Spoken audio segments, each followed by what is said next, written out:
As long as I'm President of the United States, Iran will never be allowed to have a nuclear weapon. Good morning. I'm pleased to inform you the American people should be extremely grateful and happy. No Americans were harmed in last night's attack by the Iranian regime. We suffered no casualties. All of our soldiers are safe, and only minimal damage was sustained at our military bases. Our great American forces are prepared for anything. Iran appears to be standing down, which is a good thing for all parties concerned and a very good thing for the world. No American or Iraqi lives were lost because of the precautions taken, the dispersal of forces, and an early warning system that worked very well. I salute the incredible skill and courage of America's men and women in uniform. For far too long, all the way back to 1979 to be exact, nations have tolerated Iran's destructive and destabilizing behavior in the Middle East and beyond. Those days are over. Iran has been the leading sponsor of terrorism, and their pursuit of nuclear weapons threatens the civilized world. We will never let that happen. Last week, we took decisive action to stop a ruthless terrorist from threatening American lives. At my direction, the United States military eliminated the world's top terrorist, Qassem Soleimani. As the head of the Quds Force, Soleimani was personally responsible for some of the absolutely worst atrocities. He trained terrorist armies, including Hezbollah, launching terrorist strikes against civilian targets. He fueled bloody civil wars all across the region. He viciously wounded and murdered thousands of U.S. troops, including the planting of roadside bombs that maim and dismember their victims. Soleimani directed the recent attacks on U.S. personnel in Iraq that badly wounded 4 service members and killed 1 American, and he orchestrated the violent assault on the U.S. Embassy in Baghdad.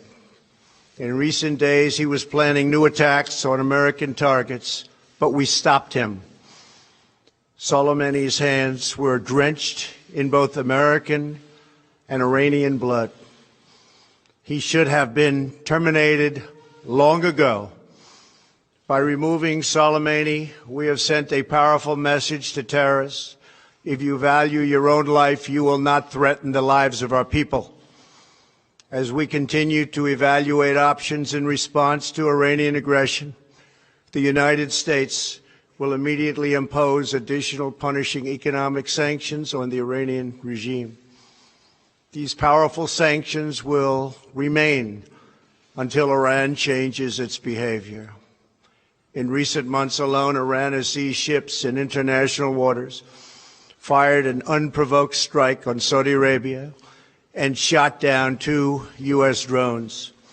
Iran's hostilities substantially increased after the foolish Iran nuclear deal was signed in 2013, and they were given $150 billion, not to mention $1.8 billion in cash. Instead of saying thank you to the United States, they chanted death to America. In fact, they chanted death to America the day the agreement was signed. Then Iran went on a terror spree, funded by the money from the deal, and created hell in Yemen, Syria, Lebanon, Afghanistan, and Iraq. The missiles fired last night at us and our allies were paid for with the funds made available by the last administration. The regime also greatly tightened the reins on their own country, even recently killing 1,500 people at the many protests that are taking place all throughout Iran. The very defective JCPOA expires shortly anyway and gives Iran a clear and quick path to nuclear breakout. Iran must abandon its nuclear ambitions and end its support for terrorism. The time has come for the United Kingdom, Germany, France, Russia, and China to recognize this reality. They must now break away from the remnants of the Iran deal, or JCPOA. And we must all work together toward making a deal with Iran that makes the world a safer and more peaceful place. We must also make a deal that allows Iran to thrive and prosper and take advantage of its enormous untapped potential. Iran can be a great country.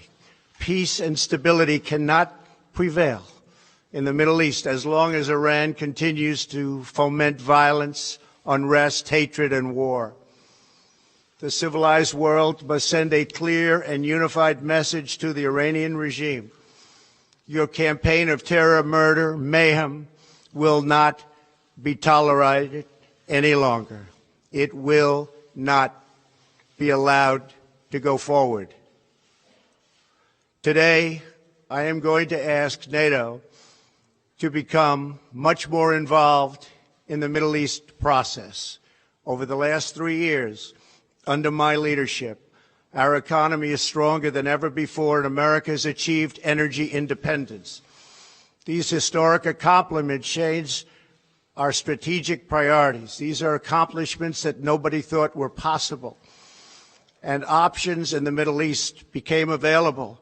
We are now the #1 producer of oil and natural gas anywhere in the world.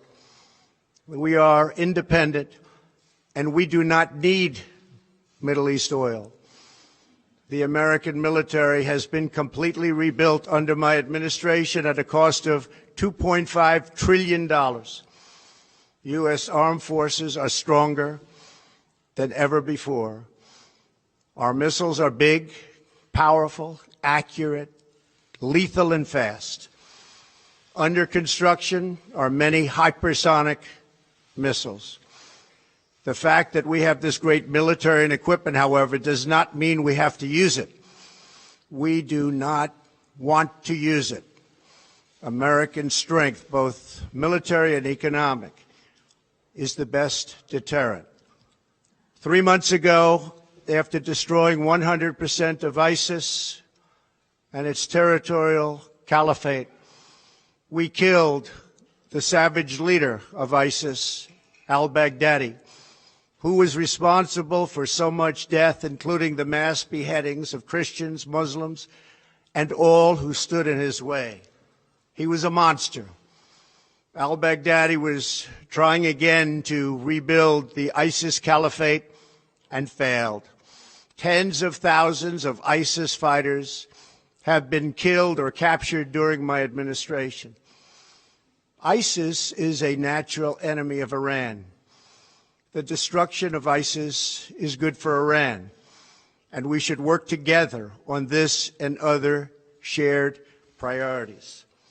Finally, to the people and leaders of Iran, we want you to have a future, and a great future, one that you deserve, one of prosperity at home and harmony with the nations of the world. The United States is ready to embrace peace with all who seek it. I want to thank you, and God bless America. Thank you very much. Thank you. Thank you.